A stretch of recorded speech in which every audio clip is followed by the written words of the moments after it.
안녕하세요. 2022년 10월 27일 목요일입니다. 오늘 날씨가 참 좋습니다. 복사 냉각으로 이렇게 안개가 끼고 지금 병풍산 쪽에 이렇게 해가 떠오르고 있습니다. 제 복분자 농장이고요. 오늘은 배추 이야기 해보겠습니다.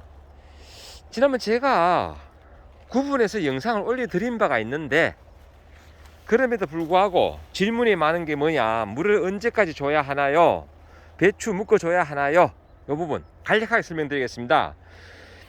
배추 물주기는 이제 뭐 맛있는 배추, 소위 말하는 경도죠. 경도, 요 얼마큼 조직감이 있느냐, 결국 김치를 했을 때 무르는 정도 사실 큰 차이는 안 납니다. 하지만 그것 때문에 수확 15일 전에는 이제 물을 마감해라 라고 말씀을 드렸는데, 이것도 이제 밭에 따라 차이가 납니다. 예를 들어서 그 비닐 멀칭을 했는 경우 15일, 20일 전에 줘도 물이 금방 안 말라요. 왜? 잎이 이렇게 꽉 차가지고 햇빛이 도달하니까, 이거 달팽이 있구나. 진주 달팽이. 그 밑에 도달하니까 수분이 생각보다 정발이 마려하지 않는다. 그리고 또 이제 잎에서도 정산작용을 생각보다 많이 하지 않는다.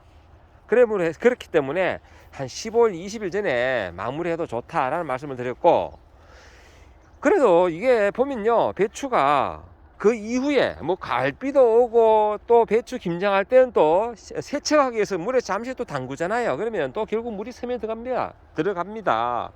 그러니까 너무 그렇게 그 날짜 정확하게 따질 필요도 없고, 그냥 밭을 봤을 때 이제 좀 내 밭은 사질토다, 잘 마른다, 그러면 물을 조금씩 주시고요. 그리고 내 밭은 질땅이다 하면 좀 물이 좀 오래 간다, 그러면 한 15일이나 20일 전에 마무리 하시면 좋다 라는 말씀을 드리고, 다음 배추 묶어줘야 하나요? 이거는 이제 그 지역에 따라 다릅니다. 저희 상주 지역은 한 11월 한 15일 20일까지 이렇게 놔둬도 관계없습니다. 이렇게 저는 결구될 때는 이거 안 묶어요. 왜? 이렇게 잎이 최대한 많이 옆에 확장돼 있어야지 탄소 동화 작용을 해서 강화성을 받아가지고 이게 이제 그 결구가 되고 안에 이렇게 꽉 찬 정도가 점점 좋아지거든. 말 찼다.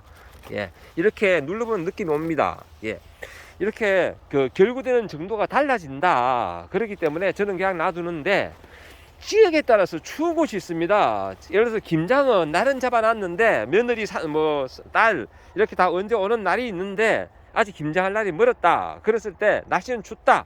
그러면 이렇게 좀 살짝 묶어주는 것도 좋습니다. 이렇게 묶어주시면, 예, 근데 묶어줄 때 너무 이렇게 꽉 묶지 말고 약간 느슨하게. 왜냐하면 이렇게 이 정도로 만 잡아줘도 이게 그 빛이 들어가가지고 나름대로 계속 강화선 작용을 하거든요. 그렇게 이렇게 살짝 묶어주는 게 좋다. 아주 추운 지역은 꼭 묶어야 되겠지만 금방, 그래도 그 배추는 살짝 얼었다 녹았다 하는 그 과정에 훨씬 맛이 납니다. 그리고 또 저런 경우 있어요. 나는 무 시래기보다는 배추 시래기가 좋다. 그러면 수확했을 때 이렇게 푸른 잎이 좀 필요하다.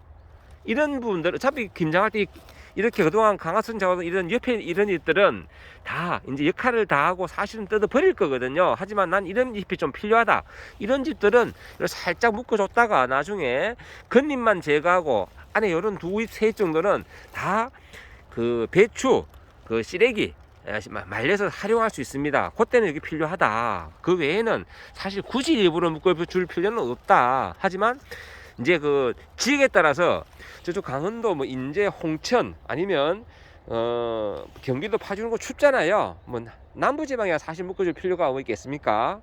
그 겨울에도 뭐 제가하면 울동이 되는 그런 지역도 있고 하니까, 제주도 같은 경우 그런 경우 묶어줄 필요가 없지만은 지역에 따라 묶어줄 필요가 있고, 또 내가 김장을 언제 하냐에 따라서 묶어줄 필요가 있다. 그리고 또 이래 굳이 안 묶고 저 같은 경우는 좀 김장이 늦어지게 되면 여기에 모짜리 부직포, 하얀색 부직포가 있습니다. 그 모짜리 할 때 보면 뭐 그 부직포를 덮어놔도 그 저런 그 벼를 이양하기 전에 그런 그 벼 뭐가 잘 자라거든. 왜? 햇빛이 투과되기 때문에 나름대로 그래도 그 모짜리 부직포는 강압성 작용을 한다. 그래서 저는 그렇게 활용을 합니다. 안 묶어주고 모짜리 부직포를 덮어줍니다. 폭이 1m 80, 어떤 건 1m 70인데 이런 거 제가 두 걸로 심었어도 1m 80짜리 모짜리 부직포 한 개 하면요 충분히 덮을 수 있다. 자, 그리고 수확지를 언제까지 약을 쳐야 하나요? 어떤 분들은 부담이 된다 이거죠. 그런 경우는 간단합니다. 약을 치실 때 다 치지 말고요, 중간중간 나는 쌈 채소를 좋아한다 그런 분들 계시잖아요. 약을 칠 때 다 치지 마시고 간단한 상식입니다. 이렇게 입구에 몇 포기 정도, 한 3포기나 4포기는 놔두고 계속 잎을 따먹으면 돼요. 계속 따먹고 대신에 겉잎은 놔두세요. 겉잎은 놔두고, 저는 뭐 다른 거 먹을 게 있어서 안 따먹었는데 이렇게 겉잎은 놔두고 속잎은 계속 따먹으면 계속 생깁니다. 왜?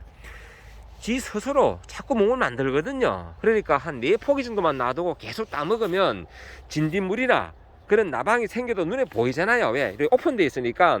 이렇게 결구되기 때문에 약이 안 쳐서 제가 약을 치라고 했지, 그 전체적으로는 약을 치더라도 수시로 따먹을, 특히 그 쌈배추 좋아하시는 분들 있죠. 이런 분들은 계속 몇 포기만 따 드세요. 그러면 됩니다. 참고로 그렇게 아시고요. 아니면 내가 언제 한번 따 드시는 거 한번 제가 한번 10원 언제 한번 보여드리도록 하겠습니다. 제가 지금 곧 출근해야 되기 때문에 오늘 영상 여기까지 마무리하고요. 오늘 이렇게 간단하게 최근 질문이 많은 그런 거 2가지, 그 물은 언제까지 줘야 하나요? 계속 질문이 있는데 제가 지난번 영상도 있으니까 보고 참고하시고요.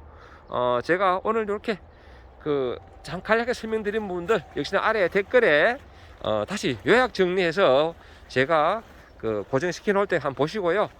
이렇게 잠시 출근 전 이렇게 해 떨어질 때 잠시 제가 영상 남겨봤습니다. 언제까지 물을 줘야 하나요? 그리고 배추 묶어주는 것, 이 부분에 대해서 다시 한번 언급드리면, 아주 춥다, 김장할 날이 멀었다 그럴 때 묶어주시고, 또 나는 배추 시래기가 무시기보다 더 맛있다 이런 분들은 잎을 사용해야 되니까 그런 분들은 또 묶어주셔야 된다. 이런 이야기 한번 드려봤습니다. 감사합니다.